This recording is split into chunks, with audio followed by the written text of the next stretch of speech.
Hello everyone, welcome back to my channel. So, today we are doing something completely different than anything I've pretty much ever done before. We're looking at a tier list. These have been pretty popular lately. It's basically just a ranking system to rank. You can pretty much rank anything you want. So, I'm going to be ranking garage door brands today. I've had a few people tell me in the past that they want me to do this. So, I'm doing it today. We got F tier, which is the worst, and then S tier and the best, and pretty much anything in between.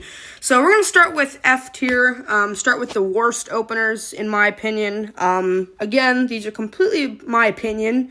If you want to fight me, you can. Just kidding, don't fight me, please. But let's start with F tier. These are the worst openers that there are, so I'll give you a list of the selection here. First opener we're going to put in the F category is Ryobi. I would never buy a Ryobi opener. I suggest that you never do as well. So yeah, that's the first opener in the F category, and there's only one more, that may surprise you a little bit, but the other opener that's going in the F category is Guardian.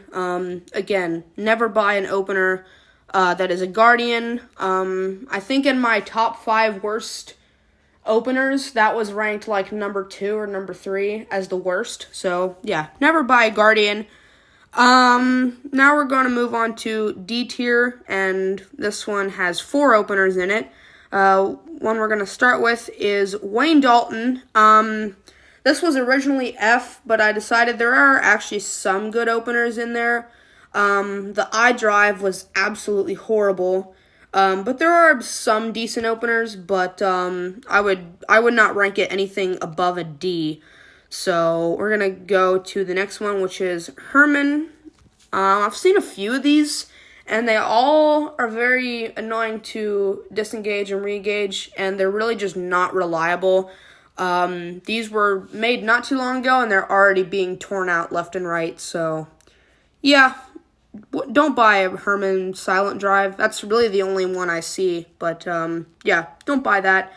We're going to go to another one, which might be a pretty obvious one. Skylink. Skylink is a pretty forgettable opener brand.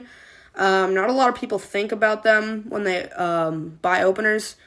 And they're just not that reliable. They're kind of similar to Guardian, but I think maybe a little bit better. But yeah, Skylink, either D or F would be a good choice for them. And the last opener in D category is Marantec. I don't really like Marantec. I suppose you maybe could rank them as a C, but a lot of people would argue that they should be an F, so we're going to put them in the D category. Moving on to the C category. C could stand for controversy because some people are going to argue with some of these. One opener that I think could go in the C category is Challenger. Challenger is decent, but they're not that great. They're basically the same thing as Wayne Dalton, and for that reason, they're not that great. From what I've heard, they've had some problems with the gears, so I don't really know anything about Challenger, but that's what I've heard. So, moving on, we're going to put Moromatic in the C category. Moromatic is another one that's kind of forgettable. They had some good openers, but their openers weren't really that great, and like I said, they're pretty forgettable. So I think Moromatic is kind of middle of the road, goes in C. That makes sense. And then one I think fits in C very well, actually, is Summer. Their openers are really quiet. I wouldn't buy one, but they are pretty quiet, supposedly not that reliable, so anyway, moving on to the B category. This one actually has the most openers in this category right here, the B. One we're going to start with B is, we're going to put Stanley in the B category. Their rails on most of their openers were pretty trash, but the actual openers themselves are really good. If it weren't for their horrible tube rails, I would put them in A, but, yeah, so. Anyway, next up goes in B. We're going to put Montgomery Ward. This one was a company from a long time ago. They made really good openers. Their openers by themselves would be closer to A, but yeah, they were kind of just left in the dust and kind of forgotten about. They went out of business, I think, in the 90s sometime. So anyway, yeah, Montgomery Ward, great openers, but kind of forgettable. So next one we're going to put in the B category is Alistair. If you find it here. Alistair. Come on. There we go.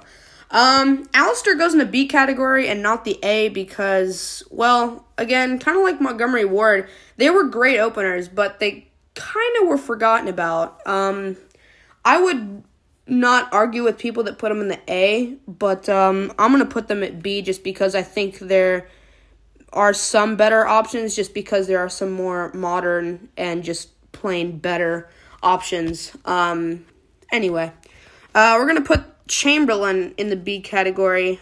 Chamberlain always made kind of cheap stuff. Their stuff wasn't really too noteworthy. They made some really good openers. The Red Learn Button Chamberlains were probably the best Chamberlains. Anything after that is okay, not too great though. They had their square rails, which are, as everyone knows, complete garbage. The openers are okay. Nowadays, Chamberlain and Liftmaster are rapidly going down the list.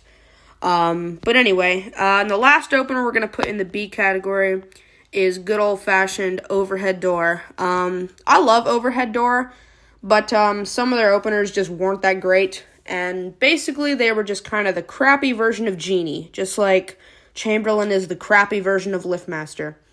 So, yeah, let's go ahead and move into the A category. First one going in the A category is actually going to be Linear. I love Linear openers. Their DC openers were some of the quietest openers ever made, and they're reliable. Their LDO 50s were pretty tough. Actually, very tough. I saw an LDO 50 one time on like a 10-foot high door with a broken spring, and it was still lifting it no problem. So, yeah, Linears are solid openers. I wouldn't argue with people that put them in the S, but they're not as popular. But Linear could also be an S, but I put them at A. Another opener going in the A category is Rainer. Rainer has some very good openers. They're kind of just another Liftmaster, like Liftmaster's long-lost brother, if you will. They're not too memorable when it comes to garage door opener brands that you think of, but they are really good openers. I especially loved their old openers from the 90s, like the 270-7. It's probably my favorite Rainer opener. So yeah, moving on. I'm going to put another opener in the A category, and that's Sears. Sears made. Sears made really good openers. Trying to think what I could say about Sears. Their openers were really reliable. They lasted a very long time. They eventually got taken over by Chamberlain and, became Craftsman, kind of. So, yeah, I love Sears. Their old openers from, like, the 70s and 80s were pretty dead reliable. And I like some of their 90s machines, too. They kind of, like I said, they got taken over by Craftsman, which is the last opener that we're going to put in the A category. Sears and Craftsman, at one point, were basically the same thing. So, I think they both deserve an A. Craftsman also, I think they're a really good opener. I have two Craftsmans in my collection. Those, I think, were probably the best Craftsman openers they made. Their newer stuff is not that good. I think there even is a Craftsman that's made by Guardian, if I remember correctly. So, never buy that one. But for the most part, Craftsman made really good openers, and I like their openers.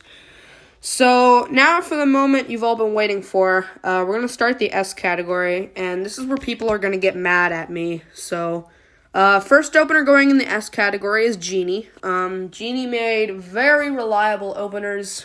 Basically, all of their screw drives before the mid-2000s that was what their company was known for, and they were dead reliable. especially the openers with the clutches in them. Those were, they were amazing openers. They were tanks. They could pretty much lift anything. My grandma's G5000 is still running, and it's almost 30 years old. It's going to be 29 years old soon. So, love Genie. Their newer stuff is looking more questionable by the day, but most of their newer stuff actually isn't too bad. Some of their rails are not that good, but, a lot of these openers, their rails aren't too good, to be completely honest. All right, now we're going to put one more opener in the S category, and you guys, I know what people's opinions on LiftMasters are, and they're not too great. But I'm going to put LiftMaster in the S category just because they made some of the best openers of all time during the early 2000s, mid-2000s.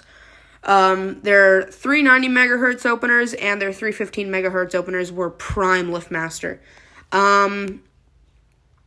Let's see. So, start out with the 2280, very solid machine. The 3280 was really good. 1280R, those are the 80s. 3575, 3585, 3290, all of those openers in the 32 and 22 series and the 35 series, 3500, 2500. Those were all just some of the best openers. I would argue that the LiftMaster 2500 is probably the best DC opener ever made. The reason you guys like to hate on LiftMaster so much is their new stuff, which I can agree, their new stuff is pretty trash. Especially their new DC belt drives. I am not a fan of those at all. I'm not a fan of the sprockets. They're kind of just really cheaply made. I don't like their new stuff either, but I can't pass them up on S because they have some of the best openers that have ever been made in history. So, So, anyway, there is the complete tier list. You want to take a screenshot or something, do whatever you want. I don't care. But yeah, that's the tier list of garage door openers. Thank you guys so much for watching. Comment, like, and subscribe, and I will see you in the next video. Peace.